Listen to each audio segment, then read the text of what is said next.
There is a pervasive myth in our culture, a comforting lie we tell ourselves about the nature of evil. It is the myth of the monster. We imagine a creature distinct from us, a shadowy figure with monstrous features, easily identifiable in a crowd. But the terrifying truth, the one that forensic psychology has painstakingly uncovered over decades, is that the most prolific killers in human history are not monsters. They are men. They are women. They are our neighbors, our colleagues, our friends. They do not wear their darkness on the outside.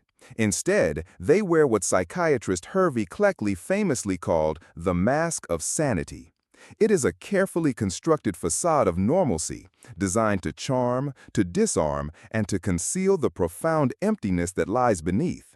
This video is not about monsters. It is about the cracks in that mask. It is an exploration of the warning signs, the behavioral tells, and the developmental pathways that so often precede the first unforgivable act. We must begin with a crucial disclaimer. There is no definitive checklist, no magic formula that can predict with 100% certainty who will become a killer. Many people may exhibit one or more of these traits without ever harming another soul. Instead, what we will explore are risk factors, a confluence of psychological, environmental, and behavioral patterns that, when woven together, create a tapestry of profound disturbance. These are the 17 most commonly observed warning signs, the echoes of a fractured mind that often appear long before the first scream. Our journey into this abyss begins not with violence, but with a seemingly innocuous childhood problem. It is a sign so often dismissed, so frequently misunderstood, that its connection to later brutality seems almost impossible. Yet, its recurrence in the histories of violent offenders is too significant to ignore. It is the first piece of a deeply unsettling puzzle, a triad of behaviors that once formed the cornerstone of early criminal profiling. This triad, first proposed by psychiatrist J.M. MacDonald in 1963, has become a subject of intense debate. While modern criminology views it as an oversimplification, its components remain powerful indicators of deep-seated psychological distress in a child. They are not predictors of murder, but they are symptoms of a profound lack of control, a burgeoning rage, and a disconnect from the fundamental rules of social behavior.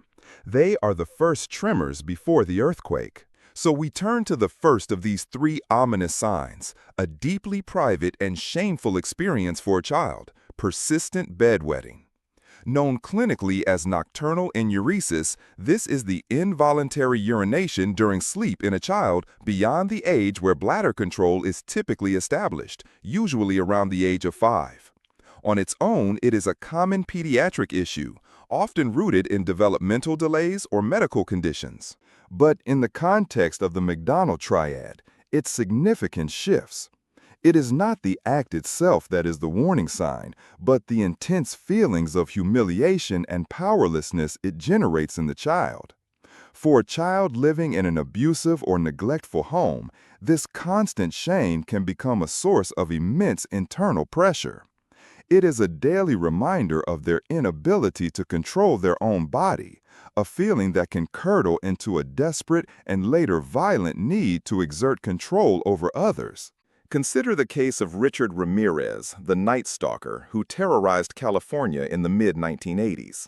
His childhood was a litany of horrors, including severe physical abuse at the hands of his father. Ramirez suffered from enuresis well into his adolescence, a source of constant ridicule and punishment. This profound sense of powerlessness in his own home is believed to have fueled the sadistic rage he would later unleash upon his victims, where he sought the ultimate form of control. Similarly, Andrei Chikatilo, the butcher of Rostov, who murdered at least 52 women and children in the Soviet Union, was haunted by his chronic bedwetting. His mother would beat him for it, forcing him to sleep on the wet sheets as a form of punishment. This relentless humiliation, combined with other severe traumas, created a psyche obsessed with dominance and the degradation of others, a horrifying mirror of his own childhood suffering. Forensic psychologists suggest that for these individuals, the act of killing becomes a twisted form of compensation. The power they feel as they dominate a victim is a direct and perverse antidote to the powerlessness they felt as a child, soaked in shame and fear. The bedwetting itself does not create a killer, but the environment of humiliation and abuse that often surrounds it can lay a dangerously fertile ground for the seeds of violence to grow. It is a cycle of shame breeding rage. The child cannot control their body, so the adult seeks to control the bodies of others. They cannot stop the flow of their own fluids, so they become obsessed with the flow of another's blood. It is a dark and disturbing psychological alchemy, transforming a common childhood issue into a foundational element of a future predator's psyche. The second point of the McDonald triad is a behavior that demonstrates a more active and destructive impulse, a fascination with fire setting or pyromania. Fire is a primal force. It is both creative and destructive, a source of warmth and a tool of utter annihilation.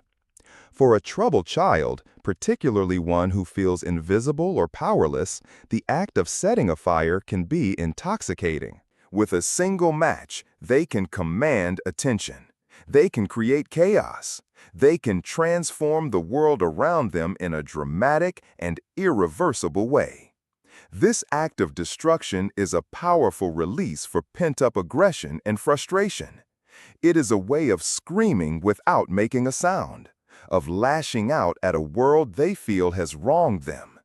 The fire becomes a physical manifestation of the rage burning within. David Berkowitz, the son of Sam, provides a chilling example. Long before he began his shooting spree in New York City, Berkowitz was a prolific arsonist. He claimed to have set over 1,000 fires in his youth. For him, the act was a source of immense excitement and a feeling of godlike power. Watching the flames consume a building, watching the fire trucks rush to the scene he created, gave him a sense of importance that was otherwise absent from his lonely life. This need for stimulation and power is a hallmark of the psychopathic mindset. The arsonist is not just destroying property. They are asserting their will upon the world. They are proving that they can have a tangible, destructive impact.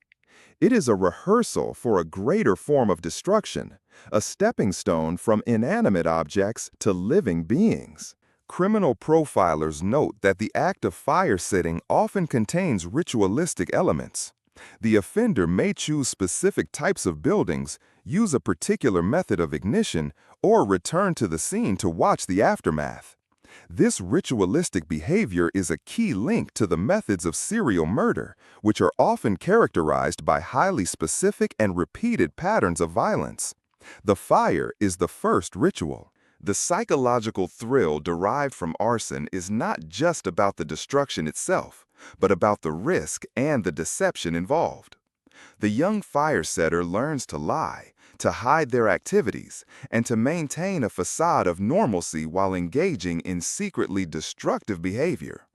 This is the beginning of the dual life that is so characteristic of many serial offenders: the public self versus the secret, violent self. Albert DeSalvo, the Boston Strangler, also had a history of setting fires.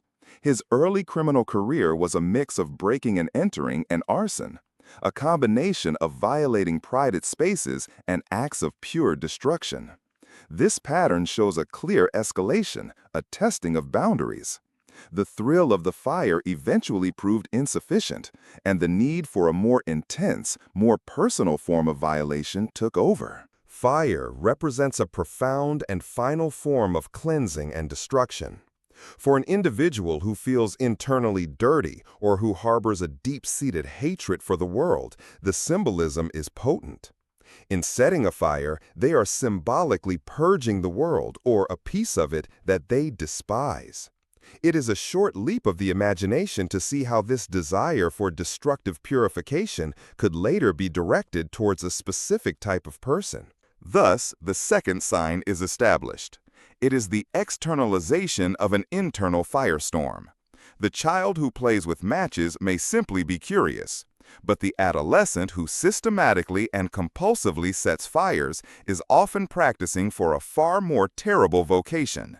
They are learning to harness the power of destruction, a skill they will later refine and perfect on human lives. We now arrive at the third and most disturbing point of the McDonald triad, and arguably the most powerful single predictor of future violence: cruelty to animals. This behavior is a 5-alarm fire for mental health professionals and law enforcement alike. Unlike bedwetting, which is passive, or fire setting, which is often directed at objects, animal cruelty is a direct and deliberate act of violence against a living, feeling creature. When a child or adolescent tortures an animal, they are crossing a critical moral boundary. They are actively choosing to inflict pain and suffering on a defenseless victim. This act is a rehearsal. The animal becomes a stand-in, a proxy for the human victims the individual fantasizes about harming. It is here, in the backyard or the basement, that the budding killer hones their craft. Jeffrey Dahmer's childhood is a horrifying case study in this progression. As a lonely and withdrawn teenager, he began collecting roadkill. This escalated to killing animals himself, such as dogs and cats. He would then dissect them, experimenting with methods of preservation and dismemberment. These were not acts of childish curiosity. They were the direct precursors to his adult crimes, where he would perform the exact same rituals on the 17 young men he murdered. In torturing an animal, the individual experiences for the first time the ultimate power of life and death. They can control the creature's fear, its pain, and its final moments. For a person who feels powerless in their own life, this feeling of absolute dominance is incredibly addictive. It satisfies a deep-seated need for control that will later become the central motive for their murders. Ted Bundy, known for his charm and intelligence, also had a darker, lesser-known history involving animals. While he denied it publicly, accounts from his youth suggest he was fascinated by the trapping and killing of small animals. This behavior demonstrates a cold, calculated approach to violence, devoid of the emotional rage that might characterize other offenders. It was an early sign of his profound lack of empathy. Psychologically, animal cruelty serves several functions for the future serial killer. It desensitizes them to the act of violence. The sight of blood, the sounds of suffering, these become normalized. It allows them to practice their methods of killing and disposal without the risk of human witnesses. And most importantly, it allows them to act out their violent fantasies in a tangible way, bridging the gap between thought and action. Forensic psychologist Robert K. Ressler, who coined the term serial killer, considered animal cruelty to be one of the most significant red flags. He argued that it demonstrates a complete lack of empathy, a core trait of psychopathy. The ability to look into the eyes of a suffering creature and feel nothing, or worse, to feel pleasure, is the hallmark of a mind capable of committing the most inhuman acts. The types of cruelty can also be revealing. Acts of torture, mutilation, or sexual abuse of animals are particularly ominous signs. They point to a sadistic impulse, a desire to inflict not just death, but terror and prolonged suffering. This sadistic drive is a common feature in many of the most notorious lust murderers, for whom the victim's pain is a central component of their gratification. Edmund Kemper, the co-ed killer who stood 6'9" and had a genius-level IQ, began his violent career by killing neighborhood cats. He would bury them alive or decapitate them, performing mock funerals. This ritualistic behavior, combining violence with a bizarre form of ceremony, was a chilling dress rehearsal for the murders of his grandparents, his mother, and several young female hitchhikers. Therefore, the triad is complete. Enuresis, the shame of powerlessness. Arson, the thrill of destructive power. And animal cruelty, the practice of lethal power. While not every individual who displays these behaviors will become a killer, a significant number of killers display these behaviors in their past. They are the foundational cracks in a psyche that is slowly but surely breaking apart. Moving beyond the debated triad, we encounter a factor that is overwhelmingly present in the backgrounds of serial offenders. It is not a behavior, but a condition of their existence, a wound inflicted upon them that never truly heals. The fourth warning sign is a history of severe and prolonged childhood abuse, be it physical, sexual, or emotional. The vast majority of serial killers were not born in a vacuum of evil. They were forged in the crucible of a violent and traumatic childhood. This is not an excuse for their actions, but it is a critical piece of the puzzle in understanding their development. The cycle of violence is tragically real. Those who are subjected to extreme violence as children are at a much higher risk of perpetrating it as adults. Eileen Wuornos, one of the few female serial killers, endured a childhood that is almost impossible to comprehend. Abandoned by her mother, she was raised by abusive grandparents.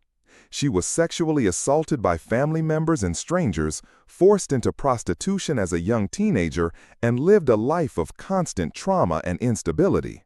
Her rage against men, which culminated in the murder of 7 of her clients, was born from a lifetime of being victimized by them.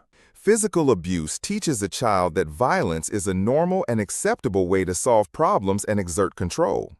It shatters their sense of safety and self-worth. For someone like Henry Lee Lucas, who was brutally beaten by his prostitute mother, violence was the only language he ever learned. His mother would force him to wear dresses to school and would assault him for the slightest perceived infraction. This constant abuse annihilated his capacity for normal human connection. Sexual abuse is particularly damaging. It warps the child's understanding of intimacy, trust, and sexuality, fusing them with concepts of pain, shame, and power. Many lust murderers who derive sexual gratification from killing were themselves victims of sexual abuse. Their crimes become a monstrous reenactment of their own trauma, but this time they cast themselves in the role of the perpetrator, the one with the power. John Wayne Gacy, the killer clown who murdered at least 33 teenage boys and young men, was subjected to relentless physical and psychological abuse by his alcoholic father. His father would beat him with a leather strap and constantly belittle him, calling him a sissy. This abuse, combined with confusion over his own sexuality, created a man who sought to dominate and destroy the very type of young man he both desired and despised. Emotional abuse and neglect can be just as devastating. A child who is constantly told they are worthless, who is ignored, or who is raised in an environment devoid of love and affection, develops what psychologists call an attachment disorder. They are unable to form healthy emotional bonds with others. People become objects, tools to be used for their own gratification, rather than fellow human beings deserving of empathy and respect. This profound emotional void is a key characteristic of the serial killer. They are often described as empty shells, lacking the fundamental capacity for love, guilt, or remorse.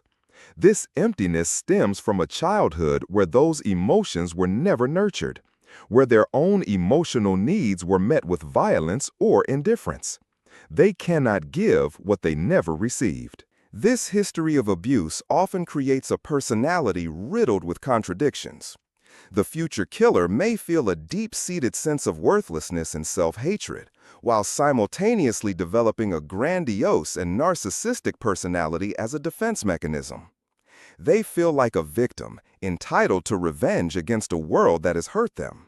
Their crimes, in their own twisted logic, are a form of justice. The FBI's 2005 study on serial murder confirmed this pattern, finding that a significant percentage of offenders had experienced some form of abuse. The trauma short-circuits the development of empathy and moral reasoning. The world becomes a hostile, predatory place, and the only way to survive is to become the ultimate predator. The abused child learns a terrible lesson: to be the one who hurts rather than the one who is hurt. From this foundation of trauma, another key behavioral trait emerges, one that is essential for the killer's survival and success. The fifth warning sign is a pervasive pattern of pathological lying and manipulation. This is not the occasional white lie. It is a fundamental mode of interacting with the world. For the future predator, truth is a malleable concept, a tool to be shaped and wielded to achieve their goals. This behavior often begins in childhood as a survival mechanism. A child in an abusive home learns to lie to avoid punishment. They learn to manipulate their parents or siblings to get their needs met. They become keen observers of human behavior, not for the purpose of connection, but for the purpose of exploitation. They learn what people want to hear, how to feign emotion, and how to play the victim. Ted Bundy is the archetypal example of the manipulative killer. He was a master of deception. To his girlfriend, he was a loving and ambitious partner. To his colleagues on a political campaign, he was charming and dedicated worker. To the police, he was a confident and wronged law student.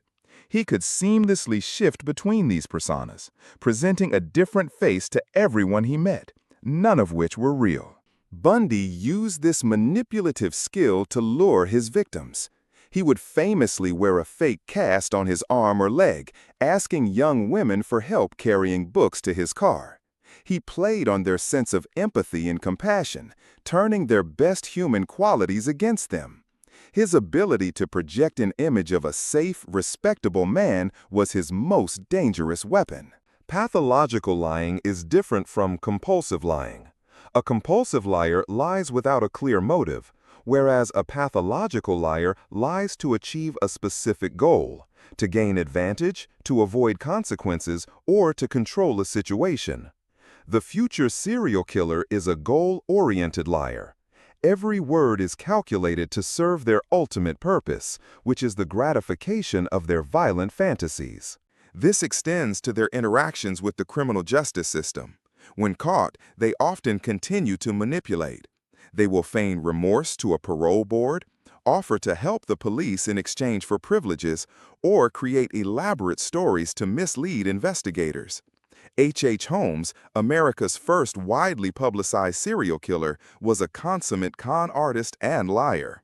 His entire life, including the construction of his infamous murder castle in Chicago, was a series of elaborate deceptions designed to defraud and ultimately kill.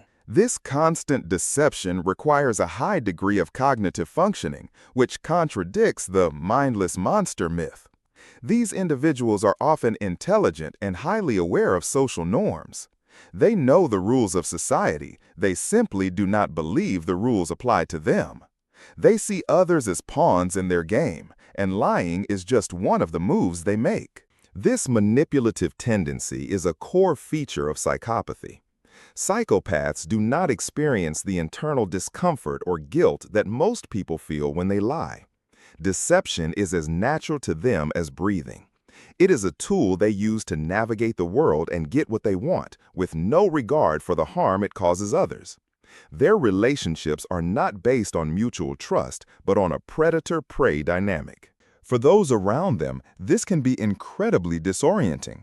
They may catch the individual in lies, but the lies are often so convincing, or the liar so adept at explaining them away, that people begin to doubt their own perceptions. The manipulator creates a fog of confusion, allowing them to operate freely within it. This is how men like John Wayne Gacy could be a community leader and a child murderer simultaneously. His public persona was a lie of masterful proportions. Ultimately, the pathological lying serves to protect the killer's secret world. It is a wall they build around their violent fantasies and activities.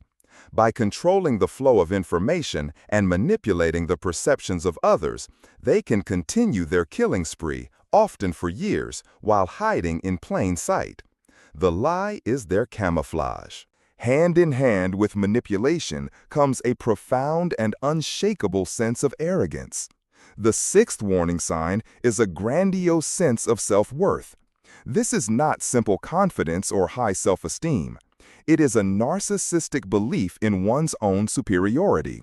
a conviction that they are special, unique, and entitled to operate outside the bounds of conventional morality. This grandiosity is often a defense mechanism, a psychological shield against the deep-seated feelings of inadequacy and worthlessness that stem from their traumatic childhoods.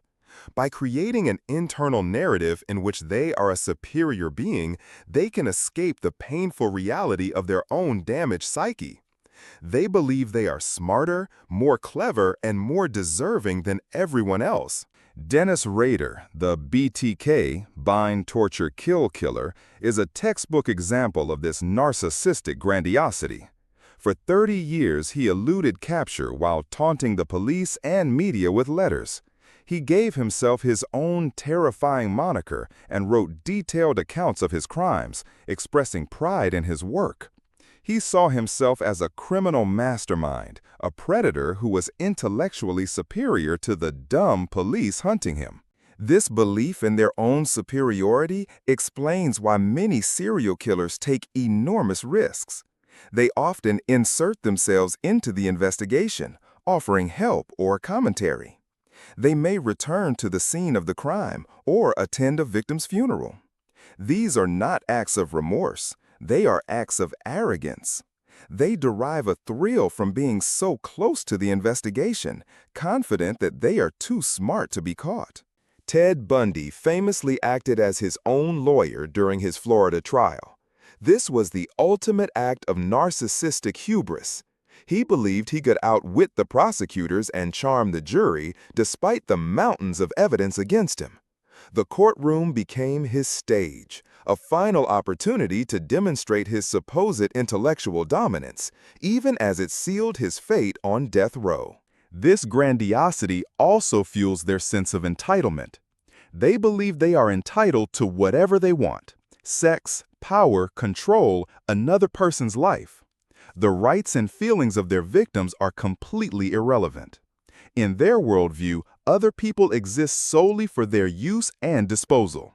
This is why they can commit such horrific acts without a shred of guilt. In their fantasies, they are often the central character in an epic drama. They are the anti-hero, the powerful figure who doles out life and death. This fantasy world is far more compelling to them than the mundane reality of their everyday lives. Rader was a church council president and a compliance officer. Bundy was a law student. These normal lives were just a cover for the real them, the powerful and important killer. This trait also explains the phenomenon of signature, the ritualistic, personal touches that a killer adds to a crime scene that are not necessary for the commission of the crime itself. The signature is a form of self-expression, a way for the killer to put their personal stamp on their work. It is a manifestation of their belief that their crimes are a form of art or a grand statement. The Zodiac Killer, who terrorized Northern California in the late 1960s and early 1970s, exemplified this with his cryptic ciphers and letters to the press. He craved public recognition for his genius. The murders themselves were almost secondary to the game he was playing with law enforcement and the public. He was not just a killer. In his own mind, he was a supervillain, a puzzle master of the highest order. This unshakable belief in their own specialness makes them highly resistant to rehabilitation. They do not believe there is anything wrong with them. In their view, the problem lies with society, with their victims, with anyone who fails to recognize their inherent greatness. They are, in their own minds, the ultimate authority. This profound narcissism is the engine that drives their predatory behavior. Beneath this towering edifice of ego lies a chilling void. The seventh warning sign, and a core component of psychopathy, is a profound and pervasive lack of empathy. Empathy is the ability to understand and share the feelings of another. It is the invisible thread that connects us as human beings, the foundation of compassion and morality. The serial killer has severed this thread, or perhaps never had it to begin with. They are emotionally colorblind. They can observe the emotions of others, fear, pain, grief, but they do not feel them. They may learn to mimic emotions to better manipulate people, a skill known as cognitive empathy, but they lack affective empathy, the genuine vicarious experience of another's feelings. To them, another person's terror is just data, an interesting reaction to the stimulus they are providing. This is why they can torture and kill with such detachment. The victim is not a person. They are an object, a thing.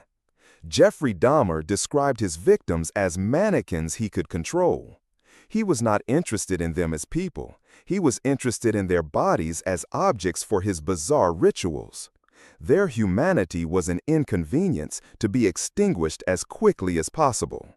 This lack of empathy is often visible from a very young age.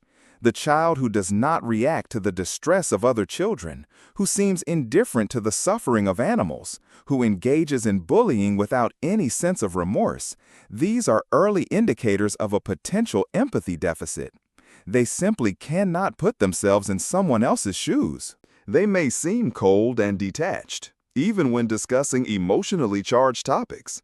They might describe horrific events in a flat, matter-of-fact tone. When caught, their primary concern is not for the victims or their families, but for themselves. They worry about their own punishment, their own comfort. Any expression of remorse is typically a calculated performance for the benefit of a judge or jury.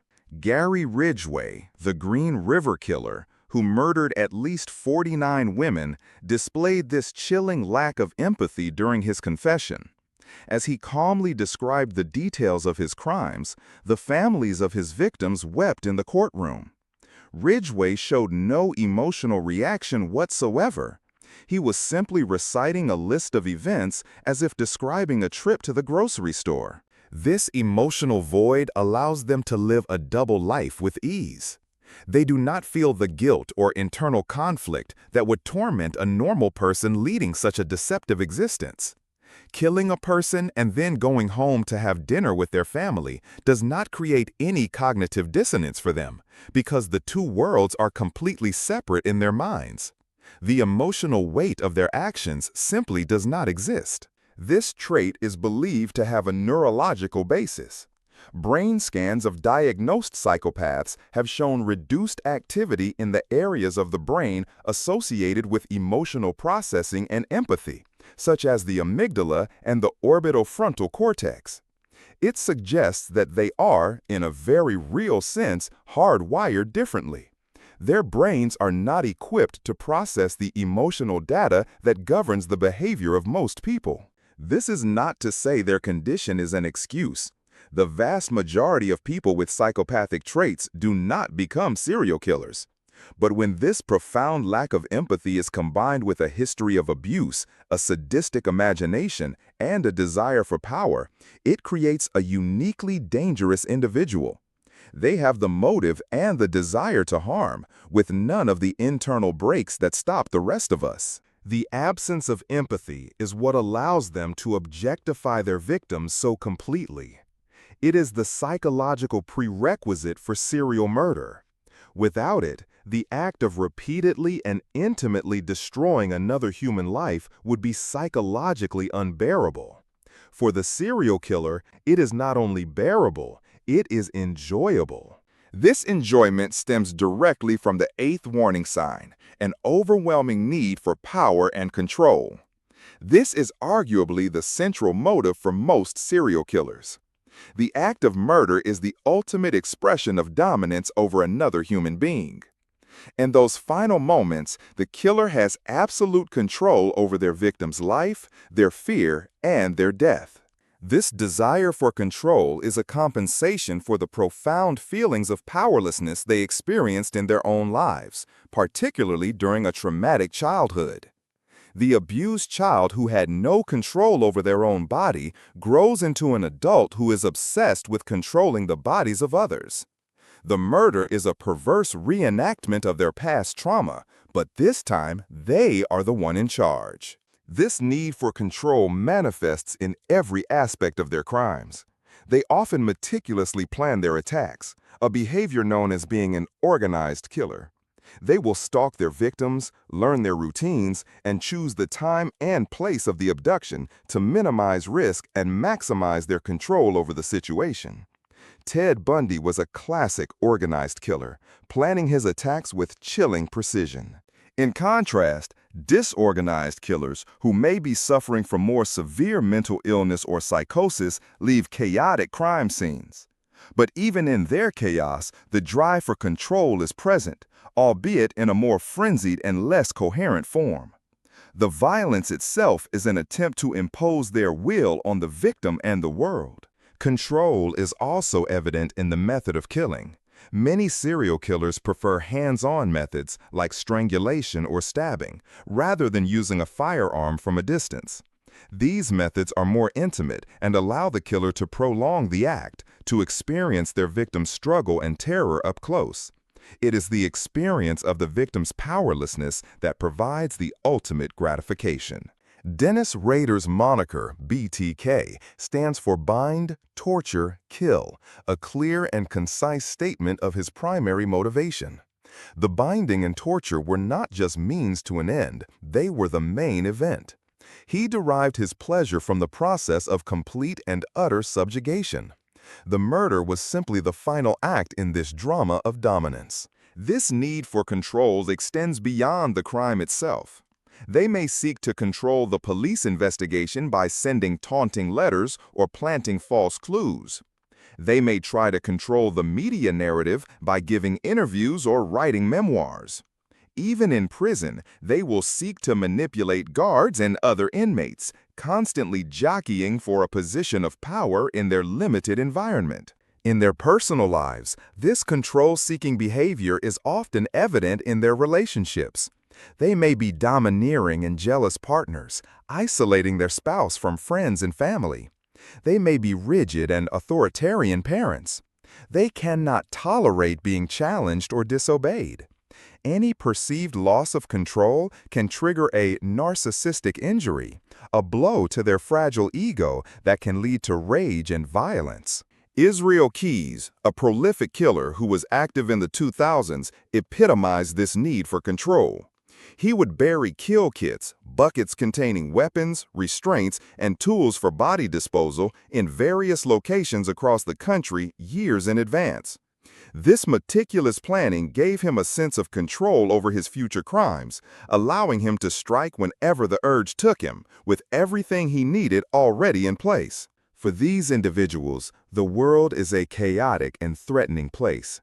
Their rigid, controlling behaviors are an attempt to create order and predictability, to make the world conform to their will. The act of murder is the most extreme form of this behavior, a way of stopping time and creating a moment of perfect, absolute order, with themselves as the unchallenged god of that moment. While some future killers mask their inner turmoil with a veneer of charm, many exhibit a more classic and easily identifiable sign of disturbance. The 9th warning sign is a history of social isolation and profound social awkwardness. These are the individuals who never quite fit in. They are the perpetual outsiders, watching the world from the periphery, unable or unwilling to participate in the normal give and take of social life. This isolation can be self-imposed or the result of being rejected by their peers. Often, it's a combination of both. Their traumatic childhoods may have left them with poor social skills and a deep distrust of others. In turn, their peers may sense that there is something off about them, leading to bullying and ostracism, which reinforces their isolation. Jeffrey Dahmer is a prime example of the isolated killer. In high school, he was a lonely, pathetic figure, known for his strange behavior and heavy drinking. He had no real friends and spent most of his time alone, lost in his increasingly dark and violent fantasies. This isolation created a feedback loop. The more time he spent alone with his thoughts, the more his fantasies grew, and the more disconnected he became from reality. This social withdrawal is dangerous because it prevents the individual from receiving the positive social feedback that can correct deviant thoughts. In a healthy social environment, strange or inappropriate ideas are challenged by friends and family.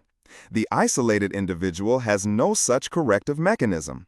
Their darkest thoughts can grow unchecked in the echo chamber of their own mind. Their inability to form normal relationships means they often fail to develop key life skills. They may have difficulty holding down a job, not due to a lack of intelligence, but due to an inability to navigate workplace politics or get along with coworkers. They may have a history of failed romantic relationships or no romantic history at all. This lack of connection fuels a sense of resentment and anger towards the world. They see others forming friendships, falling in love, and living happy lives, and they feel excluded from it all. This can lead to a belief that the world owes them something, a sense of entitlement to the things they feel they have been denied. Their victims are often symbolic representatives of the world that has rejected them. Herbert Mullen, who killed 13 people in California in the early 1970s, was a bright and popular young man before a schizophrenic break in his 20s. His mental illness led to profound social withdrawal. He became convinced that his murders were necessary to prevent a catastrophic earthquake, a delusional belief that festered in his isolated mind. It is important to distinguish this from simple introversion. Many people are introverted and prefer solitude, but they are still capable of forming meaningful connections. The isolation of the future killer is different. It is characterized by a profound inability to connect with others on an emotional level, often coupled with a simmering rage and a rich but violent fantasy life. This fantasy life becomes a substitute for a real social life. In their imagination, they are powerful, desired, and in control. The lines between this fantasy world and the real world can begin to blur. The urge to make the fantasies a reality becomes overwhelming. The first murder is often the moment when the wall between these two worlds completely collapses. This isolation also makes them difficult to identify. Because they have few or no close friends, there is no one to notice the subtle changes in their behavior, no one to whom they might confess their disturbing thoughts. They can slip through the cracks of society, their descent into violence going completely unnoticed until it is far too late. In stark contrast to the awkward loner, we find one of the most terrifying and counterintuitive warning signs. The 10th sign is the presence of superficial charm and charisma. This is the mask of sanity at its most effective. These are the killers who are not social outcasts, but social chameleons, capable of winning trust and admiration with ease. Ted Bundy is the poster child for this type of offender. He was handsome, articulate, and politically ambitious. He worked at a suicide crisis hotline, a position that gave him insight into the vulnerabilities of young women. He used his clean-cut appearance and confident demeanor to disarm his victims, who would never have suspected that such a normal man could be a monster. This charm is not genuine. It is a learned behavior, a performance designed to manipulate. Psychopaths are adept at studying people and mirroring their emotions and social cues. They can appear warm, funny, and empathetic, but it is all an act. Beneath the surface, there is only cold calculation and a predatory assessment of the person they are interacting with. John Wayne Gacy was another master of this deception. He was a successful contractor, a Democratic precinct captain, and, famously, a children's entertainer known as Pogo the Clown. He was a pillar of his community, a man who organized block parties and was well liked by his neighbors. This public persona provided the perfect cover for the torture and murder of dozens of young men in his crawl space. This ability to compartmentalize is a key skill of the charming killer. They can switch from their public persona to their private, predatory self in an instant. There is no emotional bleed-through. They can commit a horrific act of violence and then go to a party and be the life of it, with no outward signs of distress or guilt. This superficial charm makes them incredibly dangerous, as it allows them to get close to their victims. They don't have to resort to a physical blitz attack. They can use persuasion and deception. They can gain access to a person's home, car, or life through trust.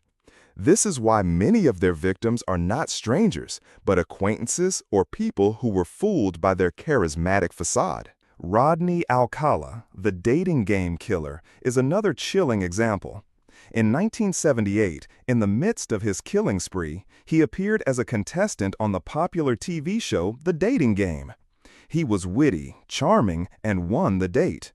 The bachelorette who chose him later said she found him creepy and refused to go out with him, a decision that likely saved her life. But his ability to project a likable image on national television while actively murdering women is a testament to the power of the mask of sanity. This charm also works on law enforcement and the justice system. Bundy managed to escape from custody twice, in part due to his ability to manipulate those around him.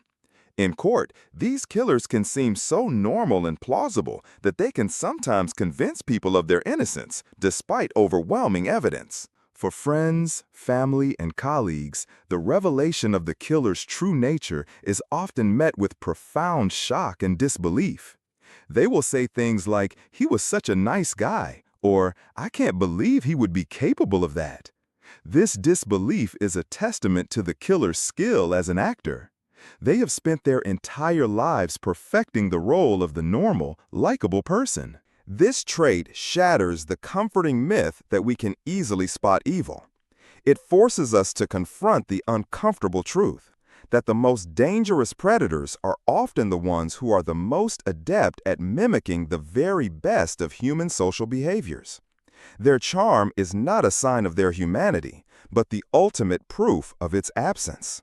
Before the ultimate crime of murder, there is almost always a long and escalating history of other offenses. The 11th warning sign is a pattern of escalation from petty crimes to more serious, often violent acts. Serial murder is rarely an individual's first foray into criminality. It is the culmination of a lifetime of testing boundaries and pushing the limits of acceptable behavior. This progression often begins in adolescence with minor offenses like vandalism, shoplifting, or truancy. These acts are about more than just youthful rebellion. For the future predator, they are about the thrill of breaking the rules and getting away with it. Each successful transgression emboldens them and reinforces their belief that they are above the law. From these minor crimes, they often graduate to more serious offenses like burglary, auto theft, or assault. Burglary, in particular, is a significant precursor. It is not just about stealing property. It is about violating a person's private space. It allows the offender to fantasize about the occupants of the home and can be a stepping stone to home invasion crimes. Richard Ramirez, the Night Stalker, had an extensive criminal record for burglary before he began his campaign of murder and sexual assault. His break-ins became increasingly brazen and violent, evolving from simple theft to sadistic attacks on the homeowners. The act of entering a stranger's home at night was a key part of his psychological ritual. This pattern of escalation is driven by a need for ever-increasing levels of stimulation. The thrill of shoplifting eventually wears off, so they move on to something more risky. The high from burglary fades, so they seek a more intense, more personal form of violation. This is the same addictive cycle that drives a drug user to seek a more powerful substance. For the serial killer, violence is the drug. Each step in the escalation serves as a practice run. They learn how to bypass security, how to handle evidence, and how to control their nerves. They are developing a criminal skill set. They may have several close calls or even be arrested for lesser crimes, but these experiences often just teach them how to be a more careful and effective criminal. This escalation can also be seen in the nature of their violence. They may start with fistfights or minor assaults. This can then progress to assaults with a weapon. The first murder is often not a clean, well-executed crime. It may be messy, impulsive, and disorganized. But with each subsequent killing, they refine their methods, becoming more efficient and more organized. They are learning by doing. Joe Rifkin, who killed 17 women in New York, followed this pattern. He had a long history of soliciting prostitutes and engaging in increasingly aggressive behavior before he committed his first murder. The violence slowly ramped up over time as his internal inhibitions eroded and his violent fantasies demanded a more tangible expression. Law enforcement profilers pay close attention to an offender's criminal history. It provides a roadmap of their psychological development. A long record of non-violent property crimes, for example, might suggest a killer who is more organized and less impulsive. A history of spontaneous violent assaults might point to a more disorganized and chaotic offender. This concept of escalation is crucial for understanding that serial killers are not born overnight. They are made through a long process of development and practice.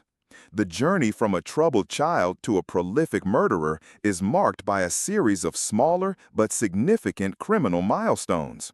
Each one takes them further down the path, making it harder to turn back until the final line is crossed.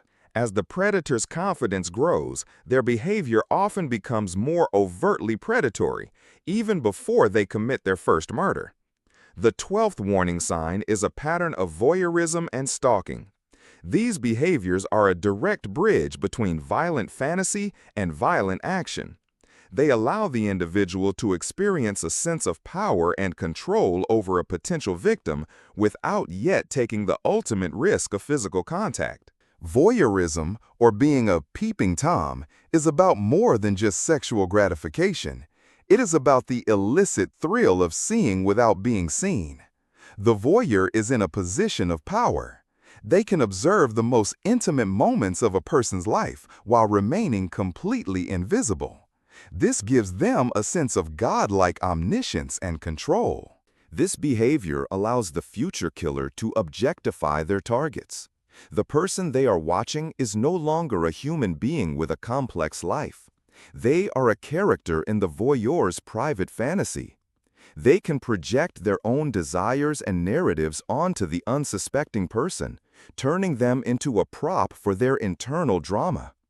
This psychological process of dehumanization is a necessary step before they can commit murder. Stalking is a more active and terrifying extension of this behavior.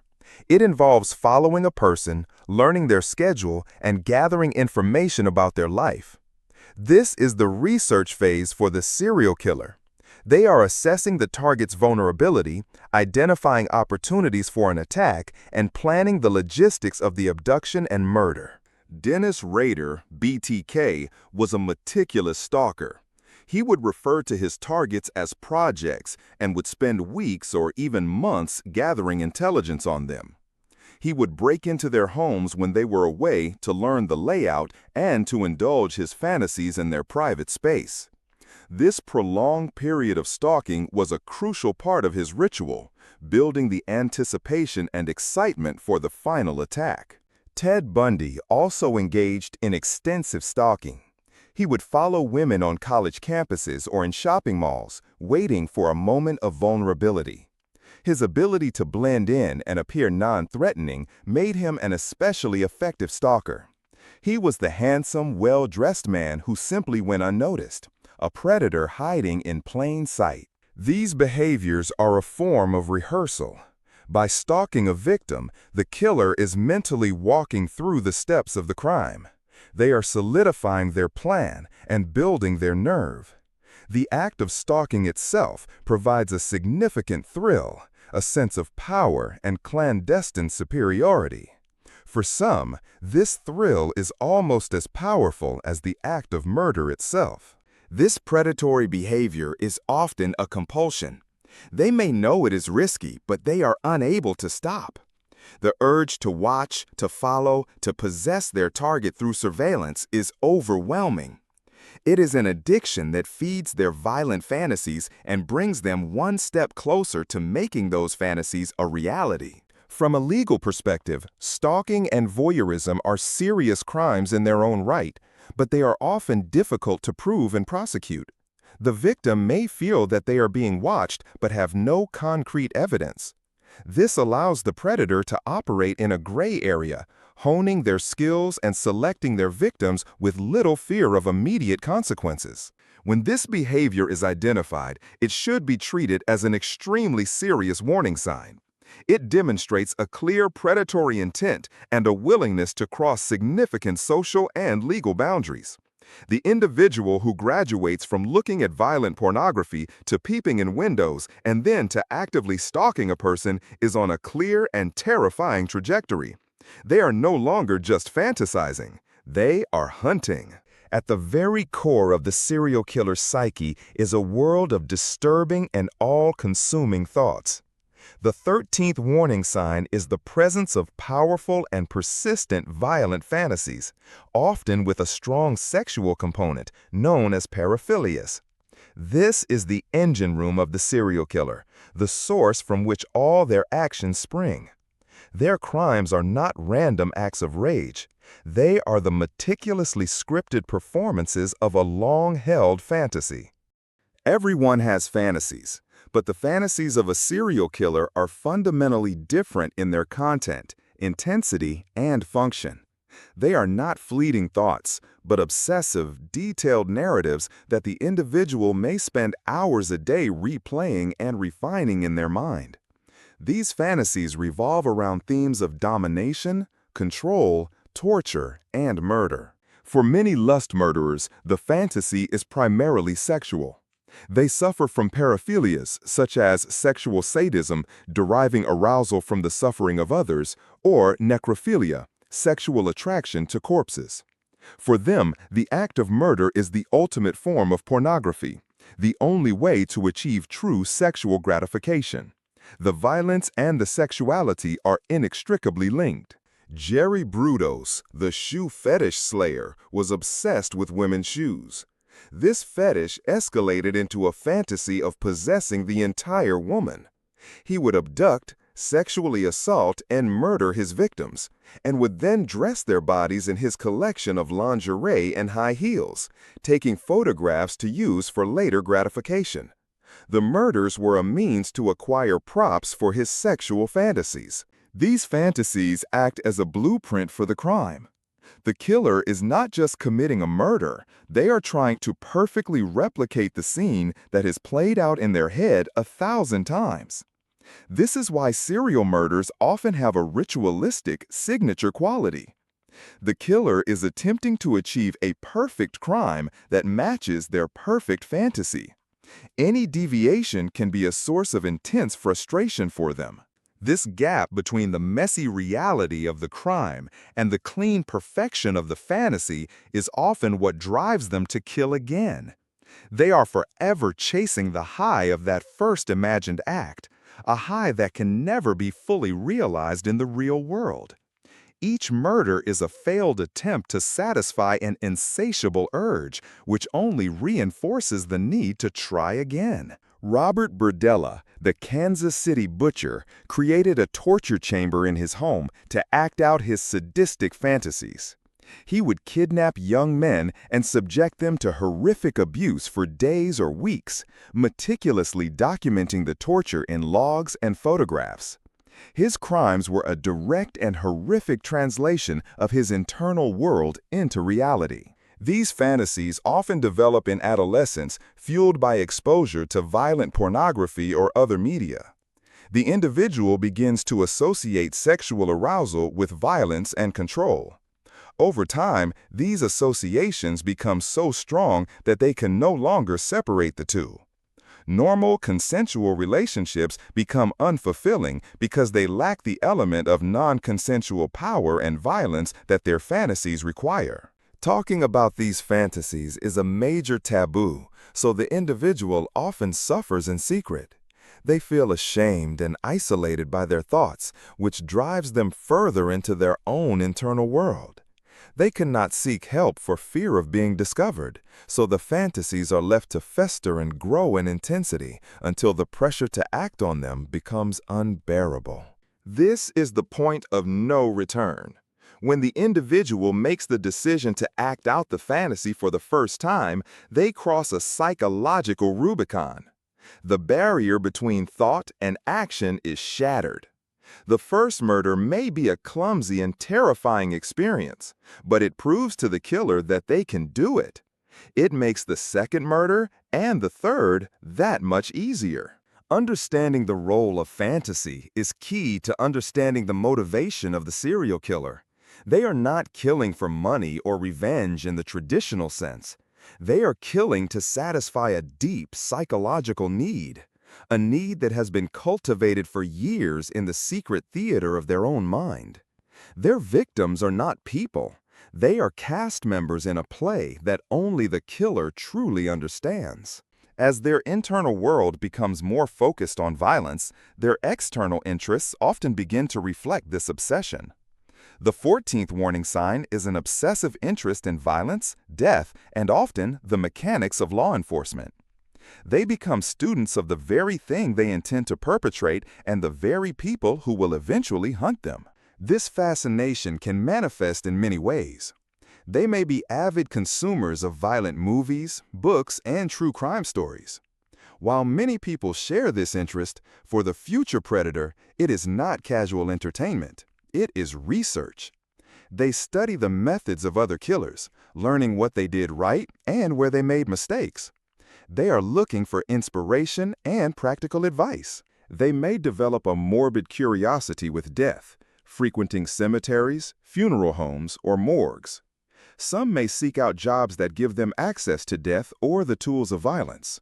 For example, a surprising number of serial killers have had military experience or have worked in security or as ambulance drivers. These professions provide training in weapons, tactics, and desensitization to trauma and death. Danny Rolling, the Gainesville Ripper, who murdered 5 students in Florida, was fascinated by violent horror movies, particularly The Exorcist III. He seemed to model some aspects of his crimes, such as the decapitation and posing of his victims, on scenes from films. He was consuming violent media not for a scare, but for a script. An interest in law enforcement is particularly common and serves a dual purpose. On one hand, it is a way to learn about police procedures, investigation techniques, and forensics. This knowledge helps them to avoid detection. They learn about leaving evidence, about how police build a case, and about how to behave during an interrogation. On the other hand, it is a manifestation of their cat-and-mouse fantasy. They see themselves as being in a grand battle of wits with the police. They may collect police scanners, read law enforcement journals, or even apply for jobs as police officers or security guards. John Wayne Gacy was a member of the Jolly Jokers, a clown club, but he was also an auxiliary police officer for a time, a position he used to add to his air of legitimacy. David Berkowitz, son of Sam, was a former auxiliary police officer, and Eddie Sada, a copycat Zodiac killer in New York in the 1990s, was obsessed with the police and would taunt them with letters, just like his idol. This desire to engage with their pursuers is a product of their narcissism. They want their adversaries to recognize their brilliance. This interest can also be a form of wish fulfillment. Many of these individuals harbor a deep-seated resentment of authority figures stemming from their childhood abuse. By joining or studying law enforcement, they can fantasize about having that power for themselves. It is a way of co-opting the power of the system they feel has oppressed them. This obsession can sometimes lead to their downfall. Their need to be close to the investigation can put them on the police radar. They might be the overly helpful neighbor who has a theory about the crime, or the individual who keeps showing up at the police station to ask for updates. Their fascination can turn into a fatal mistake. When a person's hobbies and interests become overwhelmingly focused on the darkest aspects of human nature, on violence, weaponry, police tactics, and the history of murder, it is a significant red flag. It indicates that their internal world is becoming saturated with these themes. They are no longer just a passive observer of violence. They are an active and engaged student, preparing for their final exam. As the killer begins their spree, a new and deeply disturbing behavior often emerges. The 15th warning sign is the collection of trophies or souvenirs from their victims. These are not random items of value like money or jewelry. They are deeply personal objects that serve as a powerful psychological link to the crime. Taking a trophy is a way for the killer to prolong the experience of the murder. The crime itself may only last a few minutes or hours, but the trophy allows them to relive the feeling of power and control for weeks, months, or even years afterward. The object, be it a driver's license, a piece of clothing, a lock of hair, or even a body part, becomes a tangible reminder of their triumph.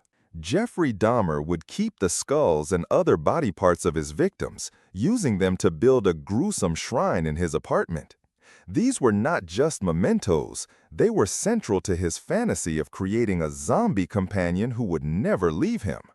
The trophies were an integral part of his post-murder ritual. This behavior is a hallmark of an organized killer. It requires forethought and a degree of control at the crime scene. The killer is not just lashing out in a frenzy. They are deliberately selecting an object that has symbolic meaning for them. The trophy is a physical manifestation of their psychological signature. Psychologically, the act of taking a trophy is about possession. The killer seeks to own their victim, not just in the moment of the murder, but forever. By taking a part of them, they feel that they have incorporated the victim into their own life, making them a permanent part of their fantasy world. It is the ultimate act of objectification. Ted Bundy was known to keep trophies. After his final arrest, police found a collection of photographs of his victims in his possession.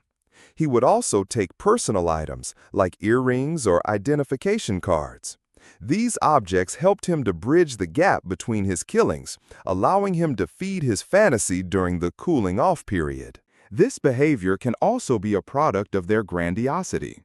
The collection of trophies is like a hunter mounting the heads of their prey on the wall. It is proof of their skill, their power, and their success. They can look at their collection and feel a sense of pride and accomplishment in their work. For law enforcement, the discovery of a trophy collection is a critical breakthrough. It can link a suspect to multiple crime scenes. If a victim's personal item, which was known to be missing, is found in a suspect's possession, it is powerful evidence. This is why killers go to great lengths to hide their collections. Sometimes the trophy is not a physical object, but a memory or a piece of information. They might learn a secret about their victim before they kill them, a secret that only they and the victim know. This knowledge becomes a private psychological trophy that they can savor. Not all serial killers take trophies, but for those who do, it is a deeply significant behavior. It reveals a killer who is organized, ritualistic, and driven by a need to possess and relive their crimes. The trophy is a symbol of their ultimate goal, not just to kill, but to own. It is the physical proof of their power over life and death. While the majority of these warning signs are behavioral or psychological, there is a physiological factor that appears with surprising frequency in the histories of violent offenders. The 16th warning sign is a history of significant head injuries, particularly in childhood or adolescence. The brain is the organ of behavior, and damage to it can have profound and lasting consequences. Research has shown a correlation between traumatic brain injuries, TBIs, and an increase in aggression, impulsivity, and poor emotional regulation. The frontal lobe, located at the front of the brain, is particularly vulnerable to injury. This area is responsible for what are known as executive functions, things like planning, judgment, empathy, and impulse control. It is, in essence, the brain's braking system. When the frontal lobe is damaged, it can be like cutting the brake lines on a car. The individual may find it incredibly difficult to control their emotions, particularly anger.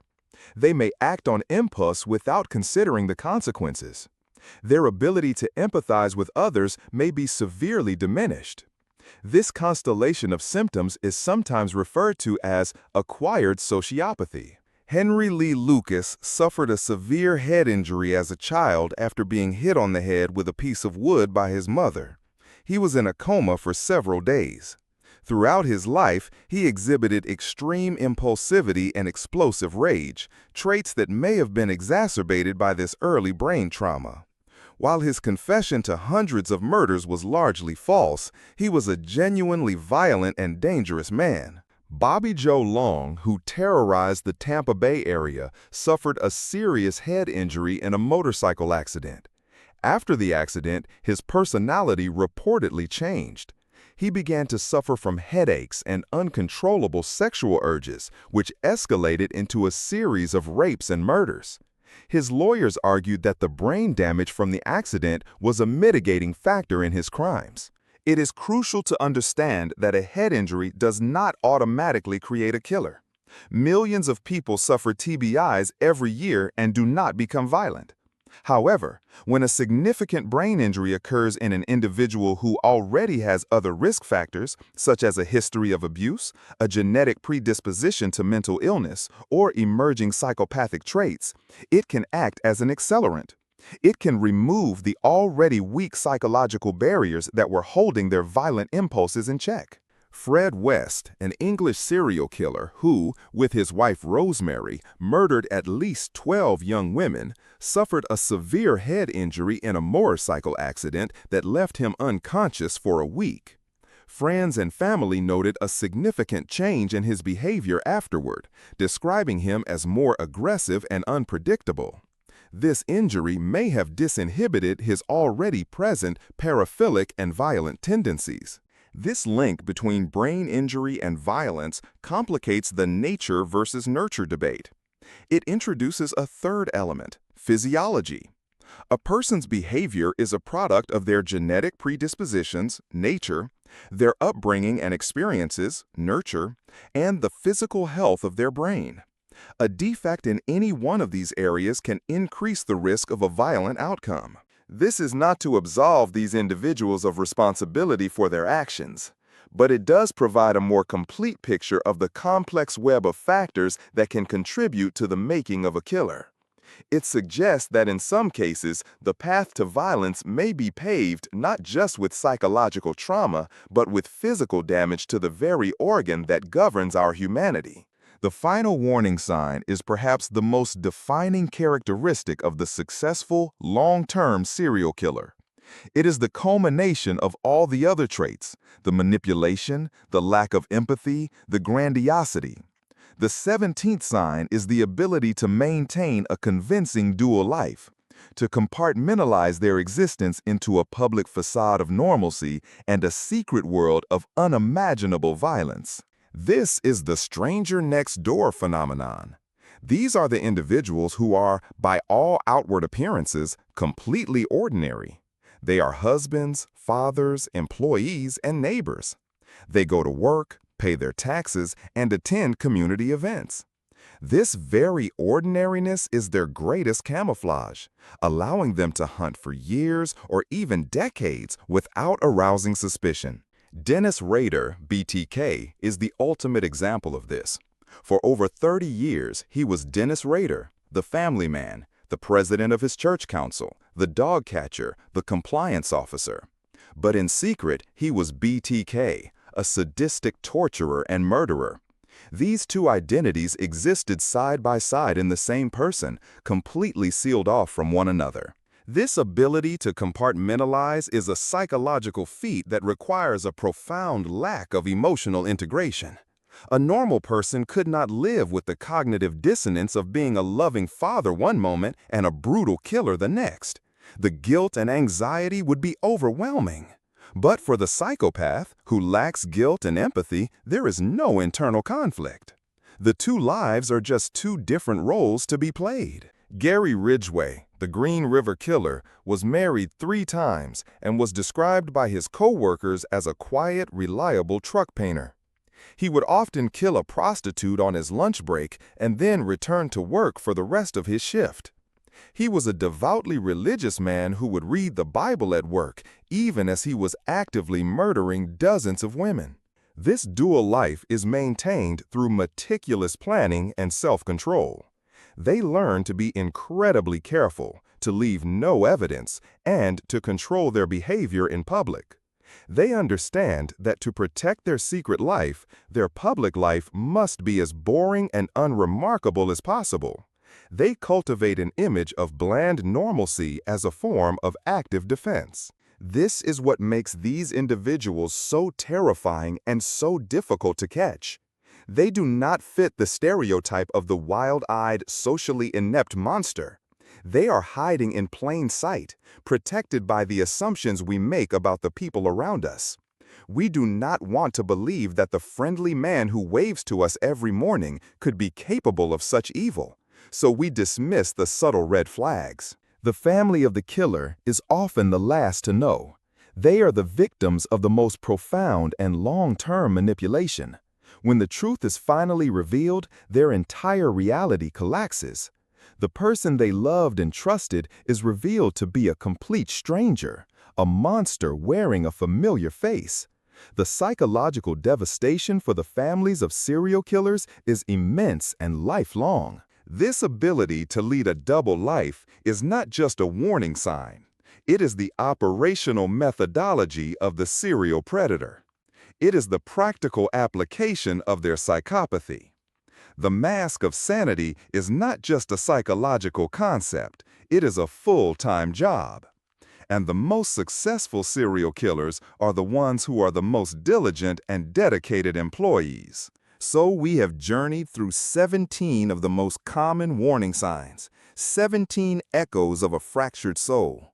From the shameful secrets of childhood, through the dark corridors of a violent imagination, to the final, chilling construction of a double life. Each sign on its own is not a death sentence, but when they begin to cluster, when a pattern begins to emerge, they paint a portrait of a mind on a terrifying trajectory. It is a portrait of an individual who has been shaped by a confluence of factors. The soil of their psyche is prepared by abuse and neglect. The seeds of violence are planted in the form of dark fantasies. These seeds are watered by a lack of empathy, a need for control, and a grandiose sense of self. And they are allowed to grow unchecked in the isolation of a secret world, hidden behind a mask of normalcy. Understanding these signs is not about creating a world of paranoia where we view every quiet neighbor or charming colleague with suspicion. It is about education. It is about recognizing that these horrific acts of violence do not come from nowhere. They are the final act of a long and often visible developmental play. It is about empowering ourselves to trust our instincts, to recognize that a pattern of cruelty, manipulation, and predatory behavior is not something to be ignored or explained away. It is about understanding the importance of early intervention for troubled children who exhibit the triad of behaviors, not to brand them as future criminals, but to get them the psychological help they desperately need to heal the wounds that could otherwise fester into something monstrous. Criminal profiling has evolved dramatically since the days of the McDonald triad. With advances in forensic science, like DNA analysis and digital forensics, it has become harder for killers to hide. The case of the Golden State Killer, Joseph James DeAngelo, who was caught decades later through genetic genealogy, shows that science can pierce the veil of time and normalcy. But technology alone is not enough. The greatest tool we have in preventing violence is understanding. By deconstructing the myth of the monster and looking at the human, albeit deeply disturbed being underneath, we can begin to see the patterns. We can learn to spot the cracks in the mask. There is no single cause, no simple explanation for why one abused child becomes a killer and another does not. The human psyche is a complex and often mysterious landscape. But the paths that lead to the darkest parts of that landscape are often marked by the same signs.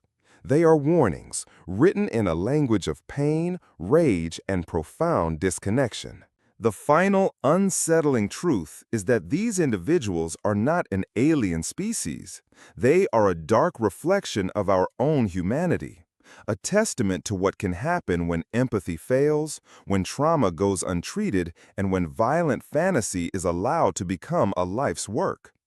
The most important thing we can do is to learn the language of these warnings, not to live in fear, but to live with a greater and safer understanding of the world we all share.